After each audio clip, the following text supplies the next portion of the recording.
पानी पी लेता हूँ एक बार बच्चों।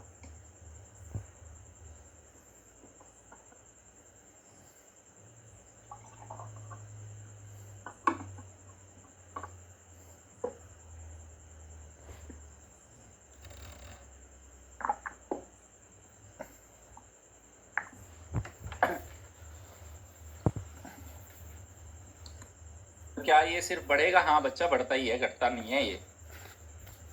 आ जाओ अब जैसे आपने सुना होगा, कई बार आप बोलते हो कि पूर्व औद्योगिक युग की तुलना में, क्या सुनते हो? पूर्व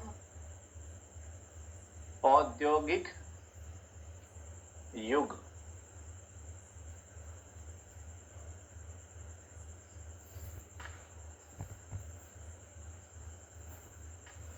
है ना?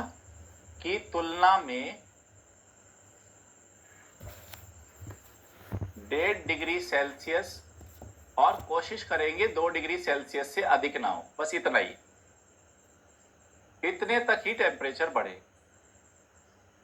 तो ये प्री इंडस्ट्रियल लेवल होता क्या है? प्री इंडस्ट्रियल लेवल क्या है? अब इसको समझने की कोशिश करते हैं। कहते देखो, औद्योगिक क्रांति तो हो गई थी बच्चा, इंग्लैंड में हो गई 17वीं सेंचुरी, फिर 18वीं शताब्दी में भी फिर धीरे धीरे आगे बढ़ते रहे। लेकिन हुआ क्या था, जब हमारे पास डेटा था, हम ये देख रहे थे कि टेम्परेचर में कोई बहुत ज्यादा, ये देखो बच्चा, 0 डिग्री बढ़ा, 0.2 degree, 0.4 degree, 0.6 degree, 0.8 degree, 1 degree Celsius बढ़ा, और 2 डिग्री सेल्सियस, 1.2 डिग्री सेल्सियस।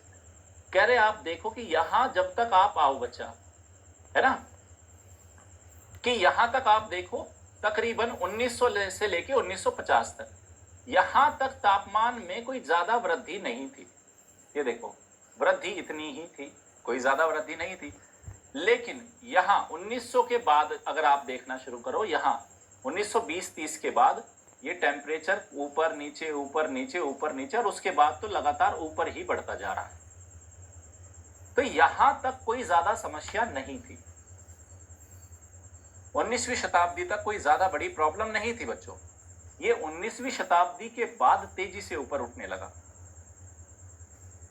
तो इसीलिए हम प्री इंडस्ट्रियल लेवल, हमने बेसलाइन किसको मान लिया? 1900 के आसपास के टाइम को हमने प्री इंडस्ट्रियल लेवल मान लिया।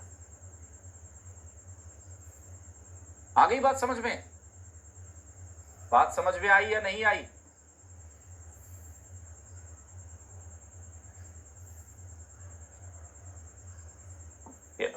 तो इसके बाद लगातार फिर आप बढ़ते ही जा रहे हैं, बढ़ते ही जा रहे हैं।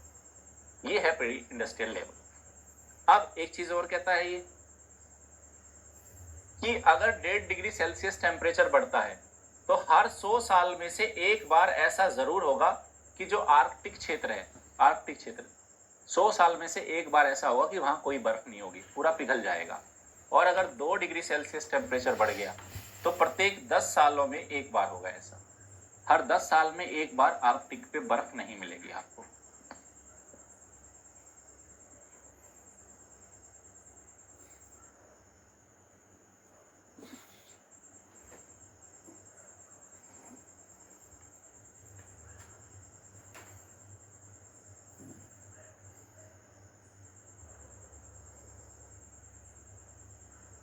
क्लियर है? नेक्स्ट, अब फिर वो तो क्योटो प्रोटोकॉल हो गई थी 1997 में, क्योटो प्रोटोकॉल हुई थी बच्चा 1997। फिर आपने पेरिस क्लाइमेट एग्रीमेंट की बात सुनी होगी आपने, पेरिस क्लाइमेट एग्रीमेंट।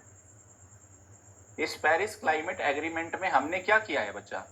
ये हुआ था साल 2015, इसको हम बोलते COP 21। तो आपको याद है फर्स्ट कमिटमेंट पीरियड 2008 से 12 तक विकसित देशों को टारगेट दिए थे। सेकंड कमिटमेंट पीरियड में हमने 2013 से 20 तक के टारगेट दिए थे। लेकिन विकसित देश पहले से ही चाहते थे कि अब विकासशील देशों को भी शामिल किया जाए, और पहले से ही तय हो गया था कि 2020 के बाद आप विकासशील देशों को भी लेके आओ, उनको भी टारगेट्स दो। तो वही हो रहा था कि वर्ष 2015 में फ्रांस के पेरिस में आपका कॉन्फ्रेंस ऑफ पार्टीज आयोजित की गई और ये बोला गया कि साल 2020 के बाद की क्या कहानी होगी। 20 तक कहते जो होगा सो होगा। अब टेम्परेचर वही है, हम कोशिश करेंगे 1.5 डिग्री तक और मैक्सिमम 2 डिग्री सेल्सियस से ज्यादा टेम्परेचर नहीं जाने देंगे। अच्छी बात है। अब फिर पेरिस के अंदर टारगेट दिए गए, 2020 तक क्या करोगे आप? 20% कार्बन डाइऑक्साइड का उत्सर्जन कम कर लोगे। उसके बाद नवीकरणीय ऊर्जा है ना, उसको 20% तक बढ़ा दोगे। रिन्यूएबल एनर्जी, ऊर्जा दक्षता को भी 20% बढ़ा दोगे। एनर्जी एफिशिएंसी क्या होती है, मैं हमेशा ही एक एग्जांपल देता हूं। पहले आपके घरों में बल्ब होता था भैया, वो येलो कलर वाला 100 वाट का बल्ब लगाते थे ना, वो 100 वाट का। फिर आपके घरों में अब क्या आ गई? एलईडी आ गई, एलईडी आ गई, एलईडी लाइट आ गई। तो वो एलईडी लाइट कितने वाट की है? 20 वाट की मान के चलो। अब 100 वाट का वो बल्ब जितनी आपको रोशनी नहीं देता था, पीली पीली सी देता था, कम देता था, उससे कई गुना ज्यादा रोशनी एलईडी देती है। 20 वाट की एलईडी ज्यादा अच्छा प्रकाश देती है। तो लेकिन ये तो 100 वाट का एनर्जी कंजप्शन कर रहा था, ये तो 20 वाट ही कर रही है। इसकी तुलना में 5 गुना कम एनर्जी लगती है, 5 गुना कम, और रोशनी भी बढ़िया। इसको हम बोलते ऊर्जा दक्षता।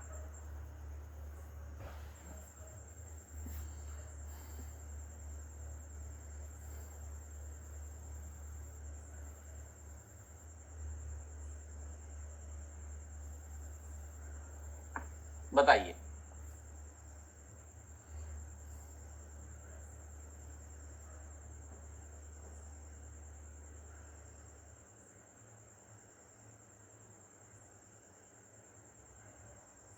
क्लियर हुआ बात?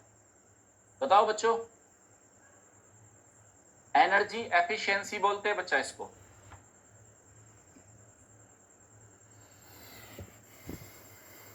एफिशिएंसी।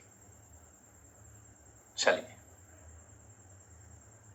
फिर हर देश को कुछ टारगेट्स बोला गया, जिसको हर देश कुछ कंट्रीब्यूट करेगा, अपनी मर्जी से ही कंट्रीब्यूट करो, है ना। जैसे नहीं बोलते चंदा, भाई हम भंडारा करना है, उस भंडारे में पैसे दे दो। घर घर जाते हैं ना, भाई कितने रुपए दे देंगे? भाई 11 रुपए देंगे। किसी दूसरे के घर में चले गए, भाई कितना? कह रहे 51 रुपए ले लो भाई साहब। और तकड़ी पार्टी होगी, भाई साहब कम से कम 501 रुपए का तो दो।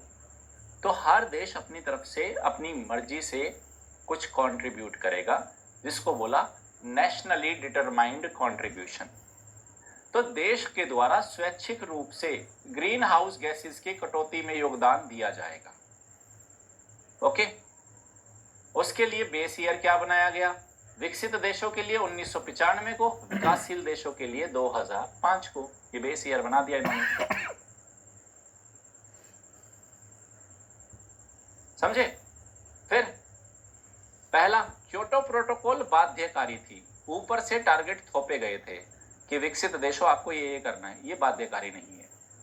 तो क्योटो प्रोटोकॉल की तरह बाध्यकारी लक्ष्य नहीं थोपे गए। याद रखना, थोपे गए मतलब ऊपर से नहीं थोपे गए, टॉप लेवल से कोई आपके ऊपर टारगेट नहीं थोपे गए।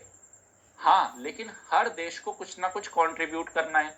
जैसे इंडिया बोलेगा मैं एक कंट्रीब्यूशन करूंगा, तो जो कंट्रीब्यूशन जो आपने बोला कि भाई मैं 11 रुपए दूंगा, मैं 21 रुपए दूंगा, मैं 51 रुपए की पर्ची कटवा लूंगा, तो भाई आपको देने पड़ेंगे वो पैसे, फिर बाद में आप मुकरोगे नहीं। तो यही कह रहा है, उसे प्राप्त करना अनिवार्य है। मतलब क्योटो में क्या करा था? ऊपर से थोप दिए गए थे कि आपको ये करना है। इसमें क्या है, आप खुद ही बोल रहे हो हमें क्या करना है, और जो आपने एक बार कमिटमेंट कर दी तो फिर आपको अपनी कमिटमेंट को मानना